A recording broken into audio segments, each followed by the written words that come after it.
काम करने के लिए जुनूनी हो जाए, दीवानों की तरह काम करो, इतनी मेहनत करो यार, इतनी मेहनत करो।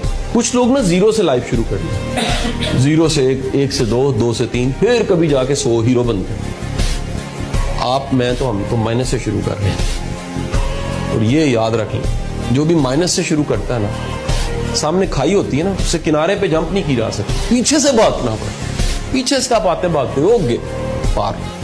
माइनस से आने वाला बड़ा आगे जाता है, उसके पास एनर्जी इतनी होती है, भूख इतनी होती है, प्यास इतनी होती है, तड़प इतनी होती है कुछ कर गुजरने की, रुकना नहीं है मैंने। यार जिसके भी वालिद नहीं है या वालिद स्ट्रगल कर रहे हैं या वो एक मतवसत घराने से ताल्लुक, उसके पास तो एनर्जी है, अपनी महरूमी एनर्जी होती है।